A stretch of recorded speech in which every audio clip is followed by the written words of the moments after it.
राम राम सा। हम एक सीरीज चला रहे थे जिसके अंतर्गत जो आर एस मेन्स जो 2024 आपके जो पेपर हुए हैं उनको एक एक करके जो डिस्कस कर रहे थे सब्जेक्ट वाइज। तो आज जिसको हम डिस्कस करेंगे वो है आपका इतिहास का सब्जेक्ट। और अगर आप स्क्रीन पर देखेंगे जो इतिहास है वो आपके होती है टोटल 75 मार्क्स की। और 75 मार्क्स की जब होती है तो इसमें टोटल जो आपके 14 सवाल पूछे जाते हैं।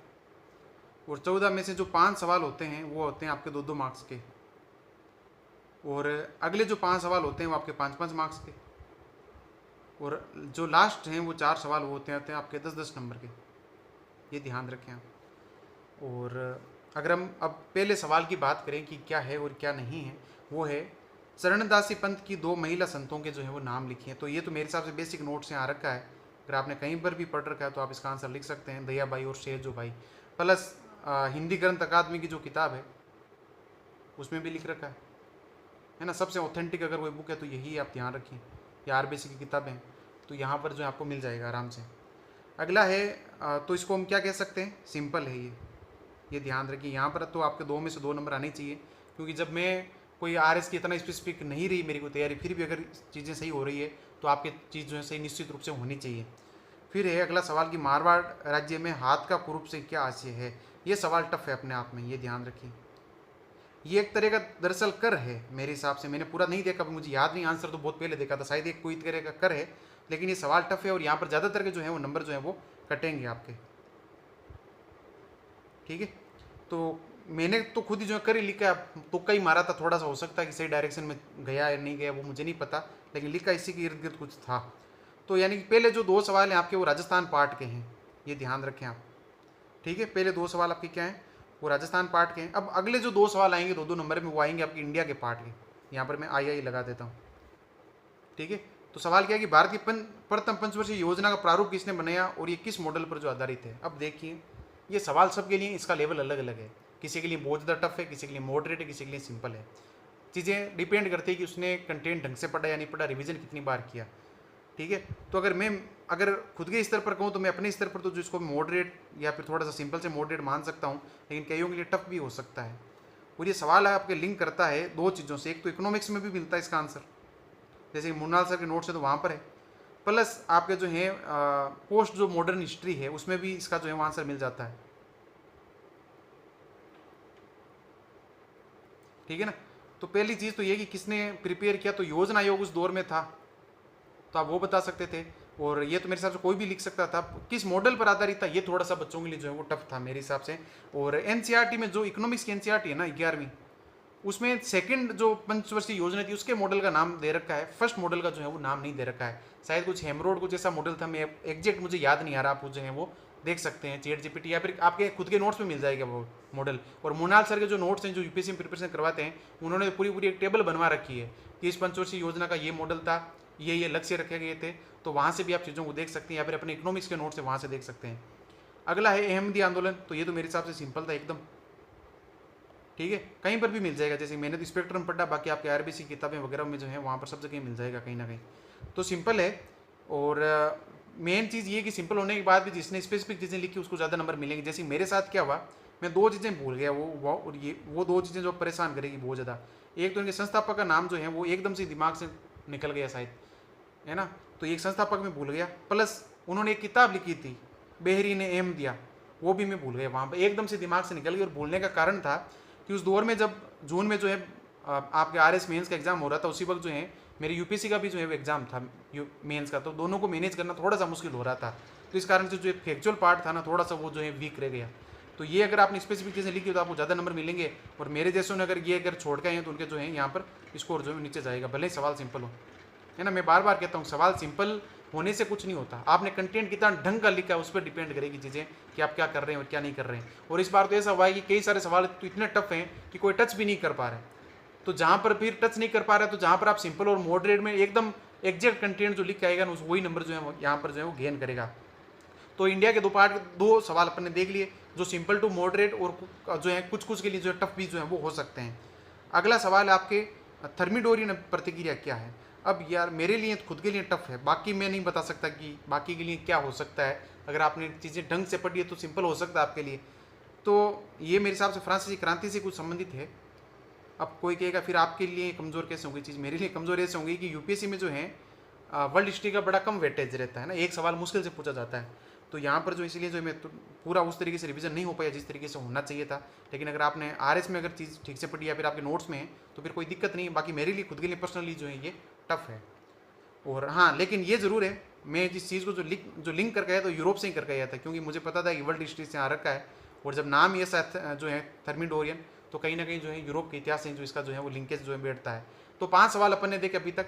2 सवाल थे राजस्थान हिस्ट्री के, 2 थे अपने इंडिया की हिस्ट्री के, और एक था अपने वर्ल्ड हिस्ट्री का। जिसमें से अगर आप देखोगे, पहला सवाल पूरी तरह से करने के लायक था, दूसरे में तुक्के वाली बात थी, तीसरा करने के लायक तो था, किसी के लिए टफ हो सकता है, चौथा भी करने के लायक था, और पांचवा किसी के लिए किसी के सही हो सकता है, किसी के गलत हो सकता है।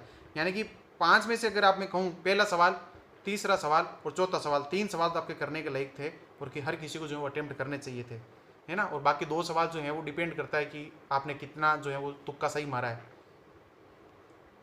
अगला सवाल है आपका, अब बातें 5 नंबर वाले पर, कि जंतर मंतर जयपुर के जो सम्राट यंत्र पर टिप्पणी कीजिए।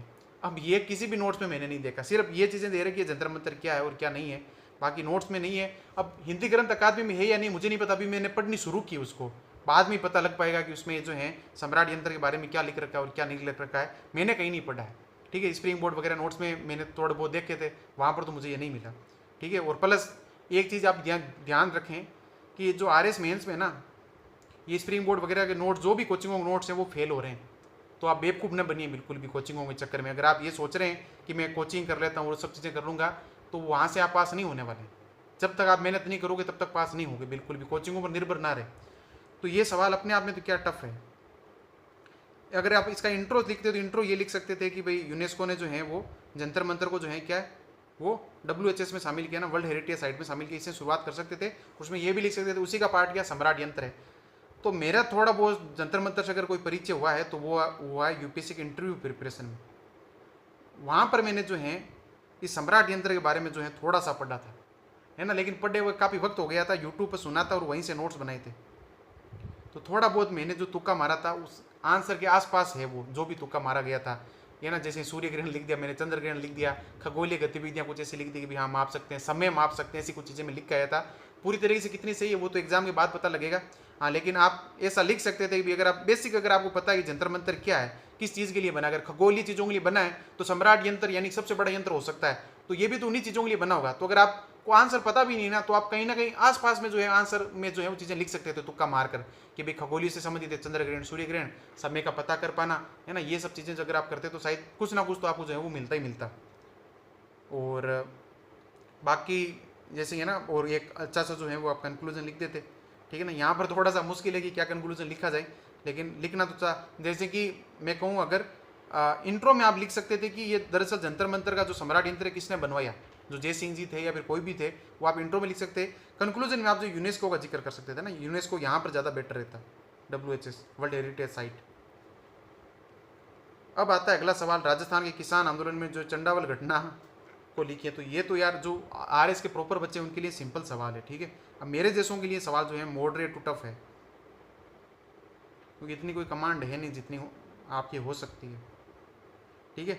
तो मुझे एग्जैक्ट तो याद नहीं है कि चंडावल घटना क्या, लेकिन पढ़कर ये लगा था कि किसान से संबंधित है, कोई ना कोई किसानों की जो है हत्या हुई होगी यहाँ पर। तो मैंने तो ऐसे ही लिखा था कि भाई किसानों के साथ जो है वो जो है उनकी हत्याएं वगैरह हुई थी, दुर्व्यवहार हो गया था। एग्जैक्ट मुझे नहीं पता था कि ये कहाँ पर हुई है, तो मैंने कुछ एग्जैक्ट जगह भी नहीं लिखी, सिर्फ यही मैं जो लिख के आ गया था। बाकी आप ये आंसर जो है मेरे से भी ज़्यादा बेटर लिख सकते हैं।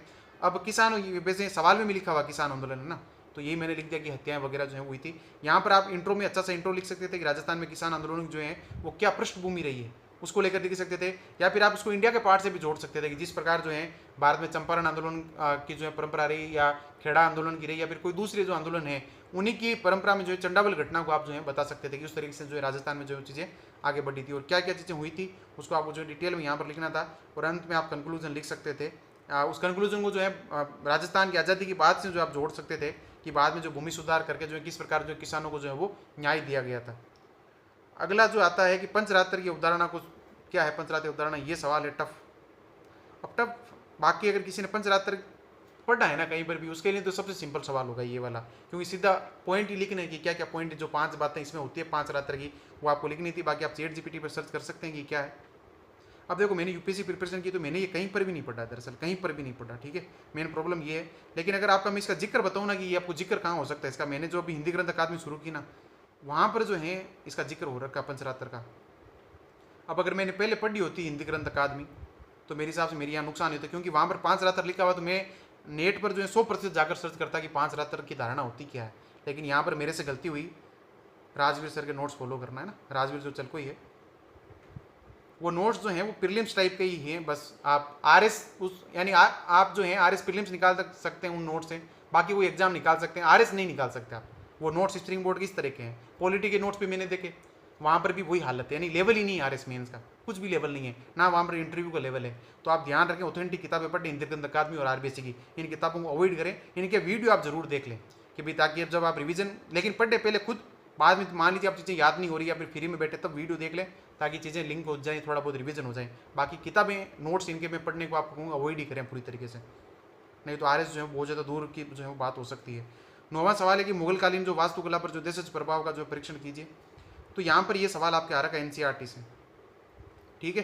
तो इंट्रो आप लिख सकते थे कि भाई मुस्लिम जो है वो धर्म के आने से जो भारत में जो इंडो इस्लामिक जो कला की जो शुरुआत होती है, ठीक है। या फिर आप ये लिख सकते थे मुगल जो है वो कब आए थे और कहाँ से जो इनकी जो है वो भारत में जो है वो उस दौर से लिखकर आप लिख सकते हैं कि 1857 तक जो है वो आपकी इंडो इस्लामिक कला जो है वो फली फूली, ये चीज़ आप इंट्रो में लिख सकते थे। अब यहाँ पर आपको देशज प्रभाव लिखना था कि देशज प्रभाव जो है वो क्या क्या रहा था, है ना। जो सटीक पॉइंट लिखेगा उसको नंबर मिलेंगे, भी निर्माण सामग्री में किस तरह का प्रभाव रहा, प्लस एग्जाम्पल जो किस तरह का देखा उसको एक्स्ट्रा मार्क्स मिल सकते हैं। ताजमहल में क्या क्या चीज़ें दिखती है, ठीक है ना, अगर आप सटीक एग्जाम्पल दिए हैं, है ना, मकबरे वगैरह बनाने में क्या क्या उनमें जो कॉमन चीज़ें थी, क्या क्या देशज प्रभाव पड़े, तो हो सकता है कि नंबर बहुत अच्छे मिल जाए। बाकी एनसीईआरटी का अगर आपने ठीक से रिवीजन किया है तो बहुत अच्छे नंबर आएंगे। और यहाँ पर एक कंक्लूजन आप दे सकते थे कि भाई किस तरीके से चीज़ें जो है भारत में वास्तुकला के स्तर पर जो है वो आगे बढ़ी थी। और तुलना इतिहास से भी कर सकते हैं कि जिस दौर में, है ना, जिस तरीके से हड़प्पा वगैरह में जो है वास्तुकला जो है फली फूली थी, या फिर आप, मैंने तो जो है अगर ऐसी तुलना की थी तो विजयनगर साम्राज्य से, कि दक्षिण भारत में जिस प्रकार विजयनगर साम्राज्य में वास्तुकला जो है फली फूली, उसी तरह दौर में जो है उत्तर भारत में जो है मुगल काल के दौर में जो वास्तुकला जो है अपने आप में जो है वो निखरे हुए रूप में जो है वो सामने आई थी। तो यहाँ पर अगर मैं इसको कहूँ कि अब यार सिंपल कैटेगरी में यार टफ में तो बिल्कुल भी नहीं रख सकता, आप इसको मॉडरेट में रख सकते हैं। अब मॉडरेट में इस तरीके से आएगा कि आपने रिवीजन ढंग से किया या नहीं किया, प्लस पॉइंट सटीक लिखे या नहीं लिखे, इसी चीज़ पर डिपेंड करता है। प्लस यहाँ पर इन्होंने पूछ लिया कि देश प्रभाव का परीक्षण कीजिए ना। हम क्या पढ़ते हैं, हम पढ़ते हैं इंडो इस्लामिक कला क्या है, और इसमें हम मिला जुला प्रभाव पढ़ते हैं कि मुस्लिम कला था, उस मुस्लिम कला का जो है वो यहाँ की पहले की जो कला थी उस पर क्या प्रभाव पड़ा, ये और प्लस हमारी कला का उन पर क्या प्रभाव पड़ा, बस मिक्स पढ़ते हैं, अलग से नहीं ये देख पाते कि कभी कभी कि देश प्रभाव क्या पड़ा है। तो वहाँ पर थोड़ी दिक्कत हो सकती है। एनसीईआरटी में पूरा पूरा साथ में ही लिखा हुआ है ना, तो वो ध्यान रखें। 4 बाग वगैरह जो शैली होती है, और एक वो पितरा दुएरा कुछ ऐसी जो चीज़ें हैं वो हैं, लेकिन वो अब देशज की है या फिर मुगल काल की खुद की है, वो वहाँ पर नहीं लिखा हुआ है शायद। अगला है औद्योगिक क्रांति में जो है वस्त्र उद्योग में जो क्रांतिकारी प्रणाली में आविष्कारों के जो है कर्मिक विकास पर। अब देखो ये आपके आरबीसी से आ रखा है, अगर आप वर्ल्ड हिस्ट्री देखोगे ना आरबीसी की, सीधा वहाँ से आ रखा है। और यहाँ पर तो जो आपको जो है जो सारे के सारे जो नंबर जो बटोरने चाहिए, ठीक है। अब यहाँ पर नंबर अगर कटने हो तो मेरे जैसे होंगे कटेंगे कि भाई हाँ यूपीएससी में जो है वर्ल्ड हिस्ट्री की थोड़ी वेटेज कम है, तो मैंने तो है थोड़ा बहुत जो इग्नोर कर दिया था, और एक बार ही जो रिवीजन किया था ना वर्ल्ड हिस्ट्री का आरएस मेंस के टाइम, तो मैंने तो आविष्कार वगैरह सारे लिखे हैं कि क्या है और क्या नहीं है, लेकिन उतने सटीक नहीं है शायद जितने आपने जो है सटीक लिखे होंगे अगर आपने अच्छे से अगर रिवीजन किया है। जैसे कि भाई वो क्या थे वो भाप के इंजन तो क्या, हाँ वस्त्र उद्योग, फिर भाप के इंजन वगैरह नहीं आएंगे। जितने वो जेली वगैरह जो थे ना, जेनी वगैरह, तो वो यहाँ पर जो आपके आ जाएंगे और उनके नाम आ जाएंगे। बाकी अभी मेरे को एक भी नाम याद नहीं कि क्या क्या वो नाम थे और क्या क्या नहीं थे। मैं तो खुद जो है लास्ट में जाकर कुछ बना के आया था, जैसे कि भाई जूट का आविष्कार हुआ था, अब जूट नहीं आपके रासायनिक जो है रेसो वगैरह का जो आविष्कार हुआ था, और मशीनों वगैरह का, वो आपको सारी चीज़ें लिखनी थी। अगला आप सवाल देखिए बड़ा, देखो 5-5 नंबर के जो सवाल आपके खत्म हो गए हैं। अगर मैं 5-5 की बात करूं कि यहाँ पर क्या है उसको हम समझते हैं। पहला सवाल जो है भले ही जो है टफ हो, लेकिन आप इसको लिख सकते थे ना जनरल नॉलेज से। और दूसरा सवाल आराम से लिख सकते थे राजस्थान के जो बच्चे हैं। तीसरा टफ सवाल, चौथा लिख सकते थे, 5वां आराम से लिख सकते थे।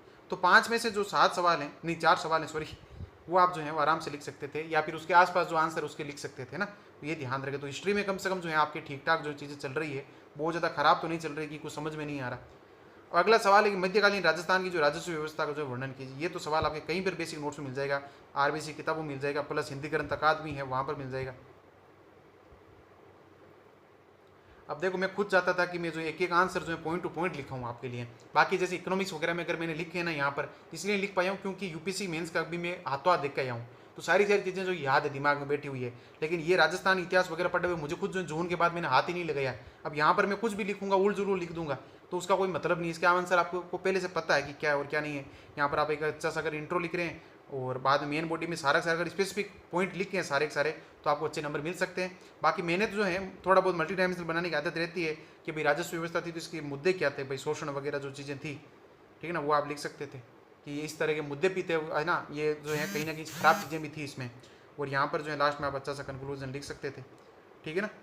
और कुछ अगर आपको तुलनाएं भी करनी थी तो अंग्रेजी सिस्टम से भी कर सकते थे। भी अंग्रेजों ने भी तो वो 3 तरह की राजस्व व्यवस्था लेके आए थे, है ना। वो नाम बोल रहा हूँ, जमींदारी वगैरह जो थी आपके ना, मनसबदारी वगैरह, तो उनके मनसबदारी मुगलों की थी। एक और थी, उनमें नाम बोल रहा हूँ, 3 नाम है ना, रैयतवाड़ी वगैरह जो थी, उनसे जो आप तुलना कर सकते हैं ना। भाई एग्जैक्ट मुझे खुद याद नहीं आ रही बहुत ज़्यादा चीज़ें। अब आगे है कि वर्ण व्यवस्था और प्रचलित कुरीतियों के विरुद्ध जो 6वीं शताब्दी ईसा पूर्व के जो धार्मिक आंदोलन में मध्यकालीन भारतीय जो निर्गुण भक्ति आंदोलन के मध्य समानताओं को लिखी है। अब ये सवाल आपके आ रखा है एनसीईआरटी से। अब एनसीईआरटी से कैसे आ रखा है वो मैं आपको बताता हूँ। ये जो जितनी है ना 6वीं ईसा पूर्व धार्मिक आंदोलन मध्यकालीन, इनमें तुलना कीजिए तो ये एनसीईआरटी में है। एक तो आपके जो न्यू एनसीईआरटी में जो है, नई एनसीईआरटी वाली जो 6वीं क्लास की प्लस जो 12वीं क्लास की एनसीईआरटी है उसमें लिख रखा है कि 6 ईसा पूर्व जो चीज़ें क्या हुई थी। और भक्ति आंदोलन, ये निर्गुण भक्ति आंदोलन का लिख रखा है आपके 7वीं की प्लस 12वीं की एनसीईआरटी, ठीक है, दोनों में लिख रखा है। तो वहाँ से अगर आपने पढ़ा तो आराम से दे सकते थे। यहाँ पर एक अच्छा सा इंट्रो लिखते कि भाई जो किस तरीके से जो दोनों परिवर्तन के दौर रहे, है ना, अच्छा सा लिंक करके अगर इंट्रो लिखते तो बहुत अच्छे नंबर आते। प्लस बाद में आप इन समानताओं को दिखाते, लेकिन ये ध्यान रखें निर्गुण लिखना आपके यहाँ पर, ठीक है ना। आपने कुछ और लिख दिया तो है। अब यहाँ पर कौन एक्स्ट्रा एज प्राप्त करेगा, यहाँ पर वही एक्स्ट्रा एज जो है प्राप्त कर पाएगा जिसने सटीक उदाहरण दिए हैं, ठीक है ना। जैसे पहले के दौर में जो आपने अगर बुद्ध का अगर एग्जाम्पल दिया है, ठीक है ना, महावीर का एग्जाम्पल दिया है ना, मक्खली जो गोसाल है उनका एग्जाम्पल दिया है, और इनको जो है लिंक किया आपने कबीर से, गुरु नानक से, ठीक है, रैदास से, कि इन्होंने किस तरीके से जो है वो प्रचलित जो कुरीतियाँ थी वर्ण व्यवस्था वगैरह उनका किस प्रकार, जैसे ये कहते थे खल्लास रैदास चमार, है ना, तो ये जो है यानी कि जाति को लेकर जो है ये यानी कि बिल्कुल भी डरते नहीं थे कि मैं अगर जाति पिछड़ी हुई है तो मैं उससे क्यों डरूँ। तो यहाँ से आप लिंक कर सकते थे। बुद्ध ने भी जो है जाति व्यवस्था को गलत माना तो आप यहाँ से लिंक कर सकते थे, या फिर कबीर से आप लिंक कर सकते थे। उन्होंने जो है धर्म को लेकर कहा था कि हर धर्म समान है। उन्होंने यही कहा था कि अरे दो उन रहा ने पाई, हिंदू की हिंदू देखी, मुस्लिम की मुस्लिम, है ना, मुसलमान देखी, ऐसा कुछ था। और कुरीतियों आडम्बरों वगैरह का जो विरोध किया गया था तो उनकी आप बात कर सकते हैं। ऐसे ही महावीर ने अगर अहिंसा की बात की तो इन्होंने भी अहिंसा की बात की, ठीक है ना। कबीर तो खुद कहते हैं कि बकरी पाती खाते ताकि काटी खाल, जनर बकरी खाते तिनका कौन हवाल, है ना, इनसे तुलना करनी थी। और प्लस कई सारे जैसे अपने गुरु नानक जी, गुरु नानक क्या दादू दयाल जी, उनसे तुलना करते आप, ठीक है। तो ये चीज़ें होती। प्लस रचनाओं के भी अगर आप नाम लिखते जैसे कि त्रिपटक की आप लिखते यहाँ पर, प्लस इस दौर में क्या क्या रचनाएं लिखी गई उनके नाम लिखते जैसे कबीर ग्रंथावली वगैरह। तो जो स्पेसिफिक पॉइंट होने से जो आपको और ज़्यादा जो नंबर मिलने के जो चांसेस बढ़ते थे, और अच्छे एग्जाम्पल जो देगा उसके ही जो है वो नंबर बढ़ेंगे मेरे हिसाब से, ठीक है। और यहाँ पर एक अच्छा सा कंक्लूजन कि जो है भारत में जो है परिवर्तन के जो है वो मुख्य दौर बने और आधुनिकता के भी जो आधार बने हैं, ये जो आप जो है कंक्लूजन लिख सकते थे। बाकी मेरे से यहाँ पर क्या गलती हुई है कि मैंने इस निर्गुण को तो एकदम सही पढ़ लिया कि निर्गुण ही है यहाँ पर। तो मैंने जो 2 पॉइंट थे ना शुरू के यहाँ पर जो मेन बॉडी में लिखे थे वो तो लिख दिए कबीर और रैदास।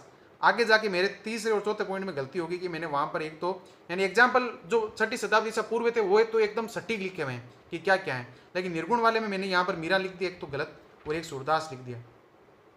ये मेरे से थोड़ी सी गलती हो गई 2 नामों की, है ना, क्योंकि एकदम से निर्गुण जो दिमाग से छटक गया। तो आप ऐसी चीज़ों को ध्यान रखें। कीवर्ड जो है सिर्फ आपको सवाल पढ़ते वक्त ही ध्यान नहीं रखना, जब आप सवाल का आंसर लिख रहे हो उस वक्त भी जो उसको पूरा ध्यान रखना है।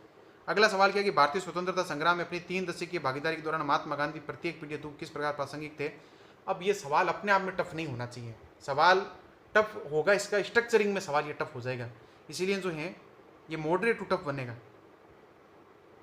ठीक है ना। प्लस सब्जेक्टिव है थोड़ा सा कि किस तरीके से सवाल को हैंडल किया जाए। यहाँ पर जो है कहीं ना कहीं यूपीएससी के अप्रोच की तरफ गए हैं, ये ध्यान रखें आप। अब ये ऐसे कोचिंगों में मिलते ही नहीं है सवाल, ठीक है। और कंटेंट अगर आपको देखना है एनसीईआरटी भरी पड़ी है गांधी जी से, प्लस स्पेक्ट्रम भरी पड़ी है अगर आपने हिस्ट्री पढ़ी है तो, प्लस आप इथिक्स के नोट्स में गांधी जी मिलेंगे आपको, ठीक है। और यूपीएससी की तैयारी कर रहा तो ऐसे की तैयारी में तो गांधी जी हर वक्त चाहिए उन्हें, तो कहीं पर भी नोट्स में गांधी जी हर जगह मिलेंगे। प्रॉब्लम ये है कि प्रत्येक पीढ़ी के लिए किस प्रकार प्रासंगिक थे इसको एकदम साबित करना अच्छे एग्जाम्पल के माध्यम से, वही यहाँ पर नंबर प्राप्त कर पाए। जैसे प्रत्येक पीढ़ी किस तरीके से कि भाई पीढ़ियाँ, अब दिक्कत ये कि किस तरीके से इस चीज़ को लिंक करें। पीढ़ी एक तो होती है सामान्य पीढ़ी कि भाई एक तो बुढ़ा है, एक बच्चा है, एक युवा है, उस पीढ़ी से जोड़ें, या फिर दलित पीढ़ी से जोड़ें, महिला की पीढ़ी से जोड़ें, स्वर्ण की जो पीढ़ियाँ होती हैं उनकी पीढ़ी से जोड़ें। ये थोड़ी सी एक जो है वो दिक्कत है मेरे हिसाब से, ठीक है ना। यहाँ पर वो है, तो इसलिए मैं तो दोनों को जो मिक्स करके आया हूँ। मिक्स कैसे, पहले मैंने लिखा कि भाई जो युवा पीढ़ी थी उसको गांधी जी ने जो जोड़ा, ठीक है ना, जिसका कहीं ना कहीं कटाव था, युवा पीढ़ी को जोड़ा। कैसे जोड़ा, तो आप यहाँ पर एग्जाम्पल दे सकते थे नेहरू जी का, ठीक है, प्लस आप सुभाष चंद्र बोस का। ये दोनों जुड़े हुए थे या नहीं जुड़े हुए थे गांधी जी से, तो आप पहले बता सकते थे कि दोनों से जुड़े हुए थे, ठीक है। दूसरा आप एग्जाम्पल दे सकते थे जो आपके युवा पीढ़ी प्लस बाद में कौन सी एक वृद्ध पीढ़ी भी थी, है ना। आप यहाँ पर अच्छा सा एक कोई शब्द यूज करके जो लिख सकते थे कि जो सबसे ज़्यादा जो है ना आपके वृद्ध पीढ़ी थी या फिर अनुभवी पीढ़ी थी, उसको भी उन्होंने जोड़ा। जैसे कि गोखले जी वगैरह क्या थे, वो इसी दौर से तो जुड़े हुए थे, तो उनको भी उन्होंने जोड़ा। प्लस तिलक आपके, तो आप इनका एग्जाम्पल दे सकते थे, ठीक है। और फिर आप अलग अलग चीज़ों से जोड़ सकते थे। महिला की, महिला आंदोलन किस प्रकार, जैसे कि दांडी मार्च में जो है महिलाओं को शामिल किया। और यहाँ पर स्पेसिफिक एग्जाम्पल देना, जैसे कि कमला देवी चट्टोपाध्याय, उनके कहने पर, ठीक है। तो जितनी स्पेसिफिक दोगे उतने फायदे में रहोगे। फिर आप कह सकते थे भी दलित समाज को उन्होंने जोड़ा है ना, हरिजन या दलित समाज आप जो लिखना चाहिए, तो दलित पीढ़ियाँ जो थी वो यहाँ पर जुड़ के आई, है ना। जैसे हरिजन पत्र वगैरह जो भी थे उन्होंने जो है वो लिखे थे। और एक अस्पृश्यता उन्मूलन जो लीग वगैरह भी उन्होंने बनाई थी, उनके आप जो है यहाँ पर नाम लिख सकते हैं, है ना। तो वो कार्यक्रम था। और इसके बाद में जो है पांचवा जो है आप और जो है डिटेल में जा सकते थे कि भाई और भी तो कई सारी पीढ़ियाँ हो सकती है, सिर्फ यही थोड़ी है ना। महिला है यानी युवा हो गई, वृद्ध हो गई, महिला हो गई, दलित समाज की पीढ़ी हो गई, प्लस और भी जैसे किसान वगैरह हो गए, ठीक है ना, जमींदार हो गए। इनको आपके एग्जाम्पल देने, जैसे खेड़ा वगैरह में भाग लिया, चंपारण में भाग लिया। अगर ऐसे थोड़ा सा जो है पूरा का पूरा समग्र रूप से आंसर लिखते तो आप बच जाते आरपीएससी से, क्योंकि आरपीएससी अब किस सेंस में पीटी को ले रही है वो थोड़ा सा डाउट रह गया यहाँ पर, है ना। उस चीज़ का आप ध्यान रखें। और यहाँ पर आप एक अच्छा सा कंक्लूजन लिख सकते थे कि आज के दौर में हम गांधी जी की जो है 150 साल की जो है ना जयंती वगैरह बना रहे हैं, उनके सपनों का भारत जो है हम बना रहे हैं। या फिर आप कोई भी स्पेसिफिक ऐसा कंक्लूजन लिख सकते थे जो गांधी जी को जो है, गांधी जी के व्यक्तित्व को जो है वो सही ठहरा सकता था, है ना। तो वो है। या फिर आप वन बाउंड्री जो फोर्स हैं उसके रूप में भी लिख सकते थे कि गांधी जी क्या थे, वन बाउंड्री फोर्स की तरह थे, जिन्होंने अपने आप को जो है वो हर एक को जो है अपने में संभाल लिया था। अगला सवाल है वर्ल्ड हिस्ट्री से कि चीन के साम्राज्यवादी शोषण में जो अफीम की महती भूमिका थी, इसको समझाइए। तो ये यार आपके किसी भी बेसिक नोट्स में मिल जाएगा, किसी भी बेसिक नोट्स में ये है, ठीक है। और महती भूमिका क्या थी ये आपको अच्छे से समझाना था। यहाँ पर आप मैप बना सकते थे कि किस तरीके से जो है वो व्यापार वगैरह होता था। मेरे साथ प्रॉब्लम थी कि मैं मैप भूल गया, एग्जाम देने के बाद याद है कि मैप भी भूल गया, ठीक है। तो अच्छा सा इंट्रो लिखते कि ये 2 युद्ध हुए थे, वो कब कब हुए थे, यहाँ पर आप अच्छा इंट्रो लिख सकते थे। फिर यहाँ पर आप भूमिका लिख सकते थे, क्या क्या रही थी भूमिका साम्राज्यवादी शोषण में, ठीक है। अफीम किस प्रकार जो कारण बना था, बंगाल वगैरह से जाता था, पूरे पूरे चाइना को जो नशे में डुबा दिया था, ठीक है ना। और चाइना वाले फिर जो उन राजाओं ने विरोध करना शुरू कर दिया, तो ब्रिटेन वालों ने जो वापस उसको लताड़ा और मारा है पहले युद्ध में, ठीक है ना। फिर उन्होंने वापस किया तो फिर और उन्हें पीटा। तो इस तरीके से जो है वो चाइना पर जो है वो कब्जा किया। और प्लस बाद में कई सारी शक्तियों ने जो है उस पर जो है वो अधिकार करने की कोशिश की, 5 से 6 शक्तियों ने। और यहाँ पर एक अच्छा सा जो है वो आप जो है कंक्लूजन भी लिख सकते थे, ठीक है।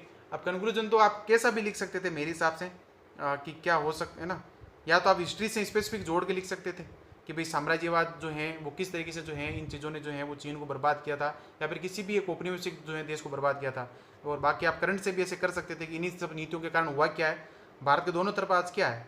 यहाँ पर भी अफीम की खेती बहुत ज़्यादा होती है और यहाँ पर भी बहुत ज़्यादा है ना। ये कहीं ना कहीं ब्रिटेन का ही हाथ रहा है या नहीं रहा है, तो ये। और अफीम पहले भारत में अफीम की खेती होती नहीं थी, ये बाहर से आरूप की खेती पूरी की पूरी।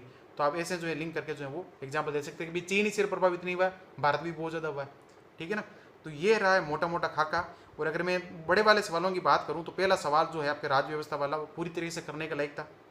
दूसरा जो सवाल है पूरी तरीके से करने के लायक था, ठीक है। तीसरा सवाल करने के लायक था, चौथा सवाल भी आपके करने के लायक ही था पूरी, है ना। अब मेन है कि कंटेंट को किसने कितना अरेंज किया है।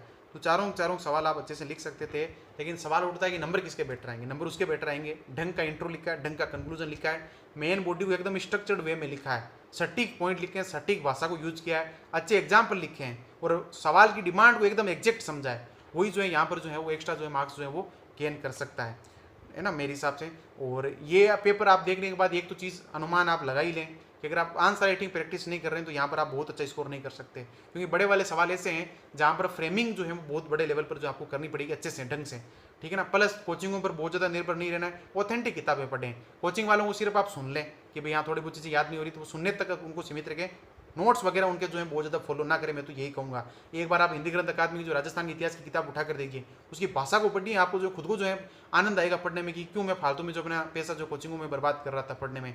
तो वो सब चीज़ें जो हैं सही हो जाएगी। बाकी थोड़ा बहुत हिंदी ग्रंथ अकादमी का नाम लेने से ऐसा लगता है पता नहीं क्या ही लिखा होगा, है ना, एकदम टफ भाषा होगी, लेकिन इतनी सिंपल भाषा जो हद से ज़्यादा है। तो आप आरबीसी की हिंदी ग्रंथ अकादमी किताबें पढ़ोगे, प्लस वहाँ पर भारत की हिस्ट्री में अगर आप अपने स्पेक्ट्रम प्लस एनसीईआरटी पढ़ोगे और वर्ल्ड हिस्ट्री में आरबीसी किताबें पढ़ लोगे तो मेरे हिसाब से अच्छे नंबर आ सकते हैं अगर आंसर राइटिंग अच्छे से कर लेते हो तो। बाकी मेरी तरफ से राम राम।